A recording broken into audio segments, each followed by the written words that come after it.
વેરાવળમાં Reliance મોલમાં મેં એવું જોયું કે મારું દિલ જ આવી ગયું.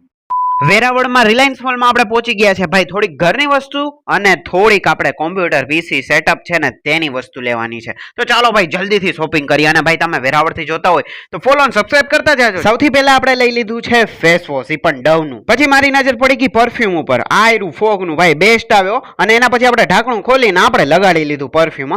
અને મને તો એવું લાગે કે જેટલા આના પરફ્યુમ નહીં વેચાતા હોય ને એટલા તો અહીંયા બધા લગાડીને વહી જતા હશે. મારા વાળ જોઈને તમે કઈ વિચારતા નહીં હો, કેમ કે હું આઈનો જ છું, કઈ બહારથી વિદેશથી ન આવ્યો. પછી આમાં એવું છે કે ભાઈ અરીસો જોયો નથી ને ફોનનો કેમેરો ચાલુ રાખીને ફોટા પાડ્યા નથી. એના પછી નજર પડી ગયા ઝુમખા ઉપર. ઝુમખા તો ભાઈ મસ્ત હતા, પણ આમાં આપણે એવું છે કે અત્યારે મારે દેવા કે ને ઈ વિચારમાં આવે છે. આમ જોઈએ ને તો ઈ બધી વસ્તુથી આપણે મોહ માયાથી દૂર છીએ હો હમણાં. कलेजा बुलाती है मगर जाने का नहीं.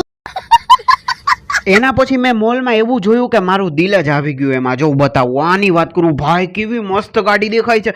અરે યાર મને તો એમ લાગે બધી ગાડી લઈ લઉં યાર, કેવી મસ્ત લાગે છે ભાઈ. અને એનથી પણ સારી જોઈ લ્યો આ ગાડી. ઓ ભાઈ કેવી મસ્ત લાગે છે. અને આ ગાડી તો જો ભાઈ ભાઈ કેમ બાકી.